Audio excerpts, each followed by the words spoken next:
Hi, boys and girls. It's Miss Kim. And Miss Laura.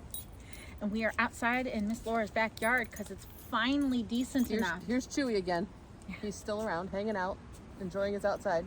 Yes. It's a little chilly, but it is nice. It's cold. The sun's out. As long as the sun's out, I'm okay. Whatever, man. It's still cold. But she wanted to come outside, so we came outside. Well, yeah, because it's nice. It would be better with a bonfire, though. I love bonfires. Or summer. Summer would be great. Summer will be here soon enough. Whatever. Not soon enough. Hi, Newton. Oh, there's Newton's head. They missed us. We went to the Hamburg Coney for dinner tonight. Yes. Yeah, he likes to hover. Yes, he does. And we love that place. It's one of our favorite places to eat. I got my salad. Yeah, she does love the chicken salad. I had my usual omelet with broccoli. Oh, sorry. Broccoli's wonderful. Broccoli is wonderful. Vegetables are good. Who's trying to figure out what is happening? It's like, why are there vegetables? Why are they yelling about them? Yeah. But even better, I got rye toast. I love rye toast.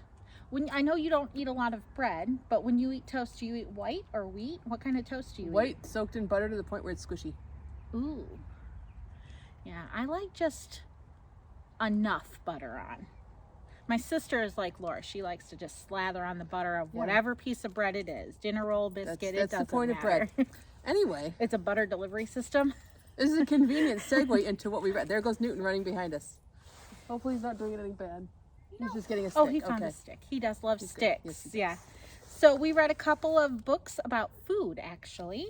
And this one is called Toasty, and it's about a piece of toast that wants to be a dog. It's kind of adorable, actually. It is. It's a really cute story. Toasty!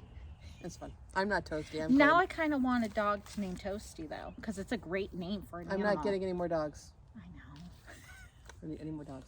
Anyway, I read The Tiny Baker. It's all about a baking company run by bugs. And I don't know, I just like the rhyming, and it was fun because they rhyme some good words in here that you wouldn't normally see in a picture book. I haven't read this one yet, but I love the graphics of the desserts, the pictures of the desserts. I bet that's going to be a tasty book. Or Toasty. Yeah, we need to stop now. Okay, it's going to just go downhill from here.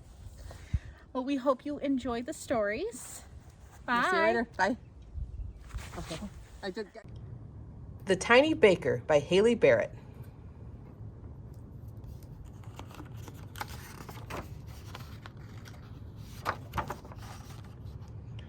The Tiny Baker offers sweets, a chalkboard list of daily treats, puff pastry, custard, caramel, to tempt her tea room's clientele.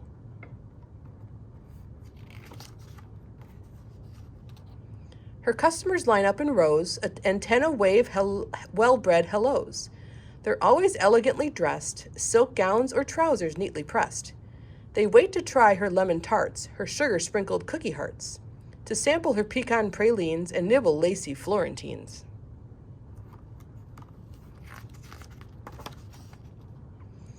Before the baker opens up, she straightens out a china cup, confirms the pantry is pristine, each surface burnished to a sheen. Her spotty squad is all astir, their whisks are whisking, mixers whir.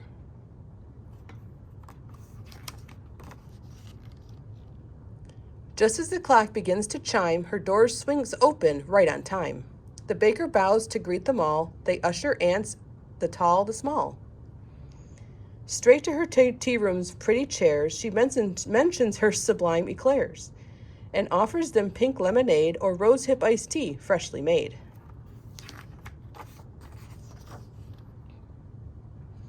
But in the kitchen, trouble brews. A fragrant breeze brings flighty news. The urgent call to swarm away. Prepare for takeoff, no delay. The baker, meanwhile, beams with pride. Congratulations, a groom and bride. Then pats an antling on the head and goes to check her gingerbread.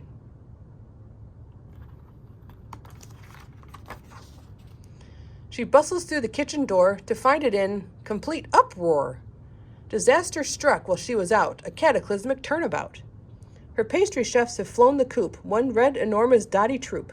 They ditched their frostings, dumped their pies, forsook their candy butterflies. A teacup clatters to the floor as ants rush through the kitchen door to to see her slumped amidst the mess, bewildered, flummoxed, in distress, while sugar drifts like softest snow atop her puffy hat below.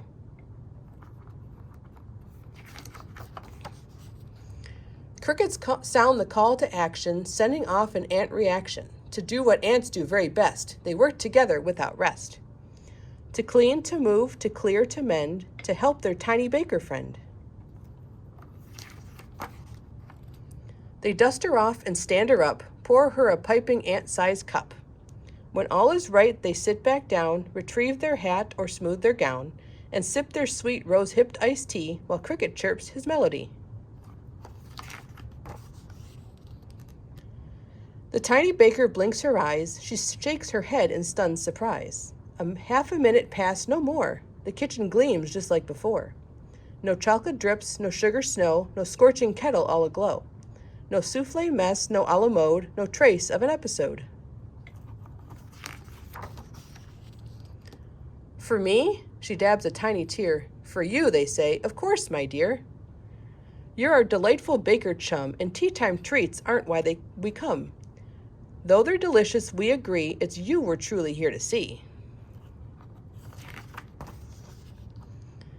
Blushing, the baker lifts a tray. Sweet friends, your efforts saved the day. I hope you all adore eclairs, my treat and thank you, she declares. Her polished guests nod in accord, their tranquil tea time now restored. Each night before she goes to sleep, the baker counts not woolly sheep, but friends, true friends, who care enough to pitch right in when things get tough. The end. Toasty by Sarah Huang.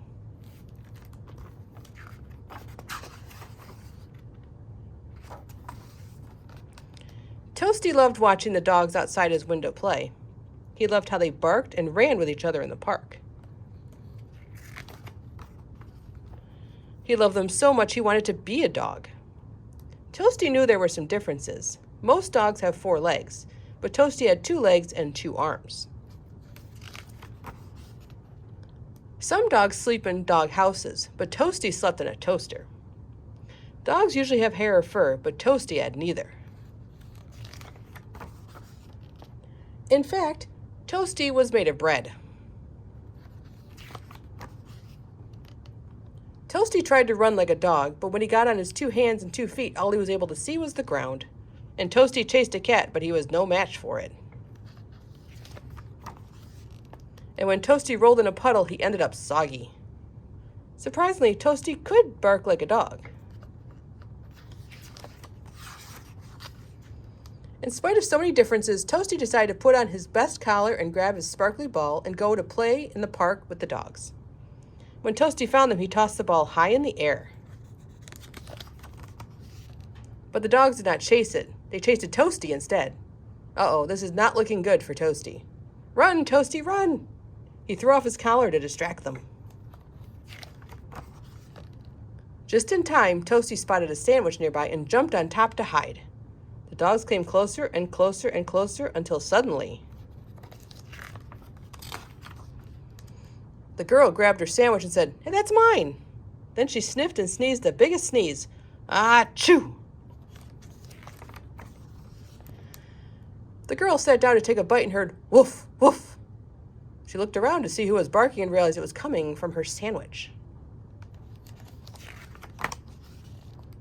Toasty leapt up, and the girl laughed. "I always wanted a dog," she said, "but I'm allergic." Woof, woof, woof, woof, woof. Translation, can I be your dog?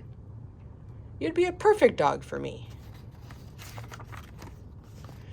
Toasty and the girl played for the rest of the day. And the day after that, and the day after that. They became the best of friends. Toasty was different from other dogs, but the girl loved Toasty, and Toasty loved her too.